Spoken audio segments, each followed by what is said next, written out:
ቢዚ ናችሁ ግን ህይወታችሁ ላይ ምንም አይነት ፕሮዳክቲቭ አይደላችሁ። ብዙ ሰዎች ያልተረዱ ግን ጥቂት ሰዎች የተረዱት ህይወታቸው ላይ ትልቅ ለውጥ ያመጡበት። ያ ደግሞ ስለ ጊዜ ነው የምናወራው። ጊዜያችሁን እንዴት መጠቀም እንዳለባችሁ፣ ሰዓታችሁን እንዴት መጠቀም እንዳለባችሁ ነው የምናወራው። ብዙ ሰው ቢዚ ነው፣ ብዙን ነገር ይሰራል። ከአንዱ ስራ ወደ አንዱ ስራ፣ ከአንዱ አክቲቪቲ ወደ አንዱ አክቲቪቲ ቀኑን በዛ መንገድ ያሳልፋል። ግን ህይወቱ ላይ መጨረሻ ላይ ምንም አይነት ውጤት አላመጣም። ምክንያቱም ያንን ስራ የሚሰራበትን ምክንያት፣ ያንን ስራ በመስራቱ የሚያገኘውን ውጤት መጀመሪያ ስላለየ የሚሰራው ስራ መጨረሻ ላይ ውጤት አያመጣም። ሰዓቱንም በአግባቡ መጠቀም አይችልም። ስለዚህ ጊዜያችሁን የሚጠቀም ህይወታችሁ ላይ ቢዚ እንድትሆኑ ያደረጋችሁ ግን ህይወታችሁ ላይ ምንም ትርጉም የማይሰጡ ነገሮች 3 ነገሮችን እናያለን። የመጀመሪያው ነጥብ ብዙ ሰዓት ትሰራላችሁ ግን የማሰቢያ እንኳን ጊዜ የላችሁ። ሚቲንግ አላችሁ፣ ለሰው ስልክ ትደውላላችሁ፣ ስክሮል ታደርጋላችሁ፣ ከሰው ጋር ታወራላችሁ፣ ከዛ ቪዲዮዎች ታያላችሁ፣ እያንዳንዱ ሜሴጅ ትመልሳላችሁ። ስለዚህ ቢዚ ናችሁ ግን ህይወታችሁ ላይ ምንም አይነት ፕሮዳክቲቭ አይደለም። ህይወታችሁን ምንም የሚለውጥ ነገር አይደለም። ሁለተኛው ነጥብ ደግሞ ሁሌ እያንዳንዱን ነገር ሪያክት ታደርጋላችሁ። ጠዋት ተነስታችሁ ሞባይላችሁን ቼክ ታደርጋላችሁ። ለመጣው ሜሴጅ፣ ለመጣው ኢሜል፣ ለመጣው ኖቲፊኬሽን፣ ለእያንዳንዱ ነገር ሪያክት ታደርጋላችሁ። ስለዚህ ጊዜያችሁን አንድል ማድረግ፣ ጊዜያችሁን መቆጣጠራችሁ ነው። ሶስተኛው ነጥብ ደግሞ ሙቭመንት፣ እንቅስቃሴ አላችሁ። እንቅስቃሴያችሁ ግን ፕሮግረስ የለውም። ብዙ ሰው እንቅስቃሴ ውስጥ ነው ግን ፕሮግረስ የለውም። ለምን? ክላሪቲ ስለሌለው። ያንን አክቲቪቲ ለምን እንደሚሰራው፣ ለምንድን ያንን ነገር ማድረገው የሚለውን ነገር ስላለየ ያንን ውጤት ማምጣት አይችልም። መጀመሪያ ያንን እንቅስቃሴ ከመጀመሪያ በፊት ይህን ነገር ለምንድን ነው ማድረገው ጎል ልታስቀምጥ ይገባል። ጎል ስታስቀምጥ ዳይሬክሽን ይኖራል፣ ክላሪቲ ይኖራል። ስለዚህ ለመድረስ ይህን አክቲቪቲ ማድረገው ይህን ውጤት ለማምጣት ነው የሚለውን ነገር መለየት ይችላል። ስለዚህ እያንዳንዱ ሙቭመንታችሁ ክላሪቲ ከሌለው ምንም አይነት ውጤት አያመጣላችሁም። ስለዚህ እያንዳንዱ እንቅስቃሴ ክላሪቲ ሊኖረው ይገባል። ስለዚህ እነዚህ ነገሮች መቆጣጠር ስትችሉ ህይወታችሁን፣ ጊዜያችሁን መቆጣጠር ትችላላችሁ። ስለዚህ ጊዜያችሁን ለመቆጣጠር ህይወታችሁን የተሻለ ቦታ እንዲያደርሳችሁ ቢዚ የሆነ ስሜታችሁ የሚሰማችሁ ስሜት የሚቀይሩ እና ሰዓታችሁ እንድትቆጣጠሩ የሚያደርጋችሁን 10 ነጥቦች እናያለን። የመጀመሪያው ነጥብ ጠዋት ተነሱ፣ እርሊ ተነሱ። ጠዋታችሁ ስታሸንፉ ቀናችሁን ማሸነፍ ትችላላችሁ። ብዙ ሰዎች አርፍደው ነው የሚነሱት። አርፍደው ይነሳሉ፣ ሞባይላቸው ቼክ ያደርጋሉ፣ እያንዳንዱን ኢሜል ይመልሳሉ፣ ቴክስታቸውን ይመልሳሉ፣ እያንዳንዱ ኖቲፊኬሽን ይመልሳሉ። ከዛ አእምሯቸውን፣ ኢነርጂያቸውን ፎከስ ማድረግ አቅማቸውን ያጣሉ። ስለዚህ ጠዋታችሁን ማትቆጣጠሩ ከሆነ ቀናችሁን መቆጣጠራችሁ ነው። ስለዚህ ጊዜያችሁ ህይወታችሁ ነው። ጊዜያችሁ ላይፋችሁ ነው። ስለዚህ ጊዜያችሁ ስትቆጣጠሩ ህይወታችሁን መቆጣጠር ትችላላችሁ። እንደ ሰዎች ኢማጂን እናድርግ። ሁለቱም ጠዋት ይነሳሉ። አንዱ ጠዋት ይነሳና ሞባይሉን ስክሮል ያደርጋል። አንደኛው ግን ጠዋት ተነስቶ እያንዳንዱን ኢሜል ይመልሳል፣ እያንዳንዱ ቴክስት ይመልሳል፣ እያንዳንዱ ኖቲፊኬሽን ቼክ ያደርጋል። ከዛ ከደቂቃ በኋላ ኢነርጂውን፣ አቅሙን፣ ሙሉ ክላሪቲ፣ ግልጽ ነገሮችን የማየት አቅሙን እያጣ ይሄዳል። ሁለተኛው ግን ጠዋት ተነስቶ ለ10 ደቂቃ ከራሱ ጋር ዝም ብሎ በመቀመጥ ፎከስ በማድረግ በህይወት ውስጥ በቀን ውስጥ መስራት ያለበትን በመለየት ለ30 ደቂቃ ኤክሰርሳይዝ በማድረግ ለ30 ደቂቃ ህይወቱ ላይ የሚጠቅሙትን ነገ ላይ እንዲደርስ የሚረዱትን ኤክሰርሳይዝ አክቲቪቲዎችን በመስራት ቀኑን በዛ ይጀምራል። የትኛው ከአመት በኋላ ውጤታማ ይመስላችኋል? ሁለተኛው። ስለዚህ ያንን ውጤታማ የሆነው ምክንያት ደግሞ ስላደረገ ወይም ደግሞ እድለኛ ስለሆነ ወይም ኢንተለጀንስ ስለሆነ አይደለም፣ ያንን ነገር በትክክልና በአግባቡ ማድረግ ስለቻለ። ስለዚህ ቀናችሁን መቆጣጠር ስትችሉ፣ ጠዋታችሁን መቆጣጠር ስትችሉ ህይወታችሁን መቆጣጠር ትችላላችሁ። ሁለተኛው ነጥብ ደግሞ የሚረብሻቸውን ነገሮች አስወግዱ። ብዙ ሰዎች የሚረብሻቸውን ነገሮች ከፍተው ነው ስራ የሚጀምሩት። ስራ ላፕቶፕ ይከፍታሉ። በዛ ላፕቶፕ ውስጥ ዩቲዩብ ከፍተዋል፣ ቲክቶክ ከፍተዋል፣ ኢንስታግራም ከፍተዋል፣ ቴሌግራም ከፍተዋል፣ ሁሉንም ከፍተዋል። ስራ እየሰሩ እያንዳንዱ ሜሴጅ ይገባል። ያንን እያንዳንዱ ሜሴጅ እየከፈቱ እያዩ ደጋሚ ስራቸውን ይቀጥላሉ። ለምን? ያንን ስታደርጉ ውጤታማ የመሆን ሰዓታችሁን የመጠቀም ኢነርጂያችሁን የመጠቀም አቅማችሁን እያጣችሁ ነው የምትሄዱ።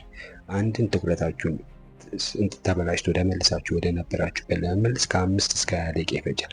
ስለዚህ ትኩረታችሁን ካጣችሁ በኋላ ተመልሳችሁ ወደ ነበራችሁበት ለመመለስ በጣም አስቸጋሪ ነው የሚሆንባችሁ። ስለዚህ ጊዜያችሁን፣ ኢነርጂያችሁን፣ አቅማችሁን ታጣላችሁ። ያን የጀመራችሁትን ፕሮጀክት መጨረሳችሁ፣ የጀመራችሁን አክቲቪቲ መጨረሳችሁ። ስለዚህ ሰዓታችሁን፣ ኢነርጂያችሁን መጠቀምና ትክክል የሚረብሿችሁን ነገር ማስወገድ ስትችሉ ህይወታችሁንና ጊዜያችሁን መጠበቅ ትችላላችሁ። ሶስተኛው ነጥብ ደግሞ ቱዱ ሊስት ይኖራችሁ። ብዙ ሰዎች ቱዱ ሊስት አላቸው ግን የሚያስቀምጡት ቱዱ ሊስታቸው ላይ የሚጽፉት ነገር ህይወታቸው ላይ ምንም ጥቅም የማይሰጣቸውን ነገር ነው። ቀን ሄጄ እቃ ገዛለሁ፣ ሾፒንግ ሄዳለሁ፣ ቤት አጸዳለሁ፣ ቤቴን ፀጉር ቤት ሄዳለሁ። እነዚህ አይነት ነገሮች ነው ቱዱ ሊስታቸው ላይ የሚያስቀምጡ። ያ ደግሞ ቀናቸውን እንዳያሻሽሉ፣ ህይወታቸውን እንዳይቀይሩ የተሻለ ቦታ ላይ እንዳደርሱ ነው የሚያደርጋችሁ። ቀናችሁን ስታስቀምጡ ህይወታችሁን ነገን የሚቀይሩ ቱ ዱ ሊስት ሊኖራችሁ ይገባል። ስለዚህ የምታስቀምጧቸው 3 ወሳኝ የሆኑ ነገሮች ልጽፏቸው ይገባል። እነዛን ነገሮች ጽፋችሁ ቀናችሁ ላይ ስትተገብሩ ነገን የተሻለ ቦታ ላይ የመገኘት የተሻለ ውጤት የማምጣት እድል ይሆናቸዋል። ስለዚህ ሰዓታችሁን በአግባቡ የመጠቀም እድል ይሆናቸዋል። ስለዚህ ቱ ዱ ሊስታችሁ ላይ የምትጽፉትን ነገር በትክክል ማወቅ፣ በህይወታችሁ ላይ የሚጠቅሙ 3 ነገሮችን በመጻፍ ቀናችሁን መቆጣጠር ትችላላችሁ። አራተኛው ነጥብ ደግሞ ብሎክ ታይም ይኖራችሁ። ብሎክ ታይም ሲኖራችሁ ጊዜያችሁን በአግባቡ መጠቀም ትችላላችሁ። ጠዋት ተነስቼ ለ30 ደቂቃ ኤክሰርሳይዝ አደርጋለሁ ብላችሁ ካሰባችሁ ከ12 ሰዓት እስከ 12 ተኩል ድረስ ኤክሰርሳይዝ በማድረግ ምንም አይነት ሞባይል ቼክ ባለማድረግ፣ ምንም አይነት ኢሜል ባለመመለስ፣ ምንም አይነት ቴክስት ባለመመለስ፣ ምንም አይነት ከሰው ጋር ኮሚኒኬት ባለማድረግ እዛ ስራችሁ ላይ ብቻ ኤክሰርሳይዙ ላይ ትኩረት በማድረግ ጊዜያችሁን ብሎክ ታይም በመጠቀም ህይወታችሁንና ጊዜያችሁን መጠቀም ትችላላችሁ። መጽሐፍ የምታነቡም ከሆነ ለ30 ደቂቃ ከ1 ሰዓት ተኩል እስከ 2 ሰዓት ማነባለሁ ብላችሁ ካስቀመጣችሁ በዛ ሰዓት ምንም አይነት ኢሜል አለመመለስ፣ ምንም አይነት ከሰው ጋር ኮሚኒኬት ባለማድረግ ገራሳችሁና ስራችሁ ላይ በማተኮር ጊዜያችሁን መጠቀም ትችላላችሁ። ብሎክ ታይም ሲኖራችሁ የሚረብሻችሁን ነገር ማስወገድ ትችላላችሁ። ያም በማድረግ ጊዜያችሁንና ቀናችሁን መቆጣጠር ትችላላችሁ። አምስተኛው ነጥብ ደግሞ ፕላን አድርጉ። ቀናችሁን ከመጀመራችሁ በፊት ማታ የነገን ፕሮግራማችሁን ማታ ጨርሱ። ብዙ ሰዎች ጠዋት ተነስተው ግራ ይጋባሉ። ነገ ምንድነው የምሰራው፣ ነገ ምንድነው ማድረገው ብሎ ግራ ይጋባሉ። ምክንያቱም ማታ ፕሮግራም ስላላደረጉ። ማታ ፕሮግራም ስታደርጉ ቀናችሁን በዚህ ይሄን ነገር ነው የምሰራው ብላችሁ 3 ነጥቦች ስታስቀምጡ ያን ነገር ከጻፋችሁ በኋላ ዳይሬክሽን አላችሁ፣ ጎል አላችሁ። በቀን ምን አቺቭ ማድረግ እንደፈለጋችሁ ታውቃላችሁ። ስለዚህ ብዙ ሰው ጠዋት ይነሳል፣ ፕሮግራም ስለሌለው ፕሮግራም ማታ አድርጎ ስላላደረ ግራ ይጋባል። ስለዚህ ሞባይሉን ያነሳል፣ ሶሻል ሚዲያ ላይ ቼክ ያደርጋል። እያንዳንዱን ከዩቲዩብ ወደ ቴሌግራም በመዞር ከዩቲዩብ ወደ ቲክቶክ በመዞር ጊዜውን ይጨርሳል፣ ኢነርጂውን ያጣል፣ ፎከስ የማድረግ አቅሙን ያጣል። ስለዚህ ጠዋት ተነስታችሁ ግራ ከመጋባት ጠዋት ተነስታችሁ የምትሰሩትን ነገር አውቃችሁ ማታ ፕሮግራም አድርጋችሁ ስታዙ ግን ቀናችሁን መቆጣጠር፣ ጊዜያችሁን በአግባቡ መጠቀም ትችላላችሁ። 6ኛው ነገር ደግሞ ለአመት የሚሆናችሁን በጀት አስቀምጡ። ሰው በጀት አያስቀምጥ። ብዙ ሰዎች አመቱ ሲጀምር ድሪም ያደርጋሉ። ይህን አመት ይህን አሳክቼ ይህን አድርጌ ምናምን ብለው ያስቀምጣሉ። ግን ያንን ነገር ማሳካት አይችሉም። ምክንያቱም ፕላንና ፕሮግራም ስለሌላቸው። ፕላን ሲኖራችሁ፣ ዳይሬክሽን ሲኖራችሁ ውጤታማ የመሆን እድል ይኖራቸዋል።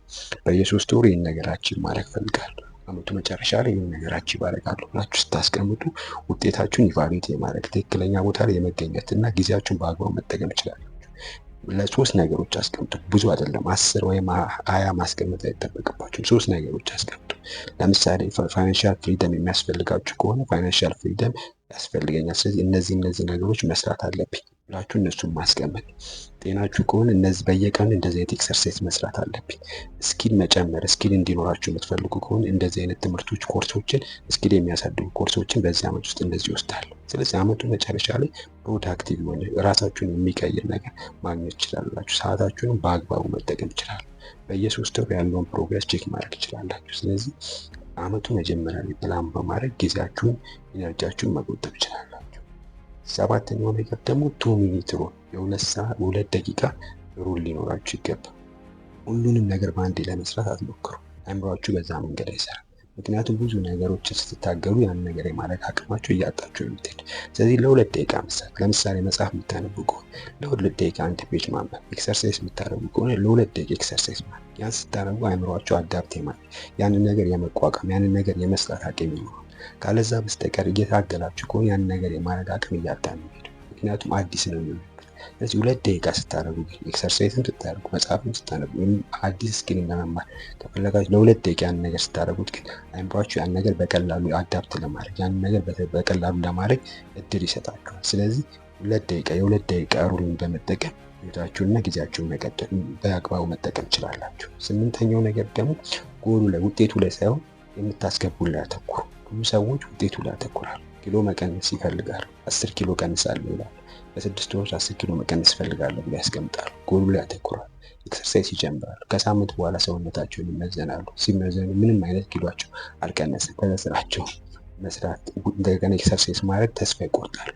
እንደሱ ሳይሆን ኤክሰርሳይሱ ላይ ማተኮር፣ ውጤቱ ላይ ሳይሆን ኤክሰርሳይሱ ላይ ስታተኩር በየ30 ደቂቃ በየቀኑ መስራት ስትችሉ ውጤታችሁ የተሻለ ቦታ ላይ መድረስ አቅማችሁ ከፍ ያለ ይሆናል። ስለዚህ ከውጤቱ ይልቅ ተግባሩ ላይ የምታስገቡት ላይ ስታተኩሩ ህይወታችሁን ታስተካክላላችሁ።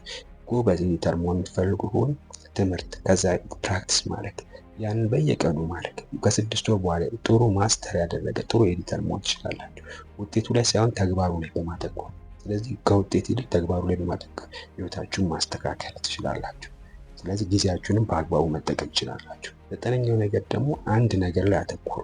ብዙ ሰዎች ብዙ ነገር ላይ ያተኩራሉ። እያንዳንዱን ነገር ይጀምራሉ። ከአንዱ አክቲቪቲ ወደ አንዱ አክቲቪቲ ይሸጋገራሉ። ፎከስ ማድረግ አይችሉም። አንድ ነገር በአግባቡ መጨረስ አይችሉም። ስለዚህ አንድ ነገር መስራት ከጀመራችሁ ያንን ብቻ መስራት፣ ያንን ስታደርጉ በዛ ላይ ውጤታማ መሆን ይችላላችሁ። ለምሳሌ በ6 ወር ውስጥ ጥሩ ማስተር ያደረገ ጥሩ ኤዲተር መሆን እፈልጋለሁ ብላችሁ ካስቀመጣችሁ ሌላ ነገር ውስጥ አለመግባት፣ ሌላ ሶፍትዌር፣ ሌላ ነገር ውስጥ በመግባት ጊዜያችሁን ኢነርጂያችሁን ማባከን የለባችሁ። ስለዚህ አንዱን ነገር ላይ አድምቶ በመስራት ውጤታማ መሆን ትችላላችሁ። ያን ስታደርጉ ጊዜያችሁን፣ ኢነርጂያችሁን፣ አቅማችሁን፣ ፎከስ የማድረግ አቅማችሁን የመቆጠበት ኮንትሮል የማድረግ ትችላላችሁ። ስለዚህ ህይወታችሁን የተሻለ ቦታ ማግኘት ትችላላችሁ። 10ኛው ነገር ደግሞ ዴሊጌት አድርጉ። ሁሉንም ስራ እንዲስራ አትበሉ። ብዙ ሰዎች ሁሉንም ስራ ለመስራት ይፈልጋሉ። አንድ ድርጅት ውስጥ ማናጀር ናቸው፣ ማርኬቲንግ ማናጀር ናቸው፣ ሶሻል ሚዲያ ማናጀር ናቸው፣ ፐርቼዘር ናቸው፣ ፕሮሞሽን የሚሰሩት እነሱ ናቸው። ስለዚህ ድርጅቱም አያድግም፣ እነሱም ለውጥ የላቸውም፣ ራሳቸው ላይ ማሳደግ አይችሉም። ስለዚህ ግን ዴሊጌት ስታደርጉ አካውንታንት ከሆነ ለአካውንታንቱ ስራ መስጠት፣ ማርኬቲንግ የሚሰራ ለሌላ ሰው መስጠት፣ ፕሮሞሽን የሚሰራ ለሌላ ሰው መስጠት፣ እቃ የሚገዛ ፐርቼስ የሚያደርግ ሰውም ለሌላ ሰው ዴሊጌት ስታደርግ አንተ ስፔስ ታገኛለህ። አዲስ ነገር ክሬት የማድረግ አዲስ ነገር የመፍጠር አዲስ ነገር የማየት እድል ይኖራል። ድርጅቱን የማሳደግ አዲስ ነገር ድርጅቱ ላይ የመጨመር አቅም ይኖራል። ስለዚህ ስራዎቹን ዴዲኬት በማድረግ ጊዜያችሁን ኢነርጂያችሁን መቆጠብ ትችላላችሁ። ያን ስታደርጉ ጊዜያችሁን በአግባቡ የምትፈልጉት ቦታ የመድረስ ድርጅቱን የማሳደግ አቅም ይኖራችሁ። ስለዚህ ዴሊጌት በማድረግ ጊዜያችሁን በመቆጠብ ህይወታችሁን አስተካክሉ። ስለዚህ እነዚህን 10 ነጥቦች ህይወታችሁ ላይ በመተግበር የተሻለ የማደግ የተሻለ ውጤት የማምጣት እድል ይኖራችሁ። ስለዚህ ህይወታችሁ ላይ እነዚህን ነገሮች በመተግበር የተሻለ ቦታ ድረሱ። ላይክ እና ሰብስክራይብ በማድረግ ቤተሰብ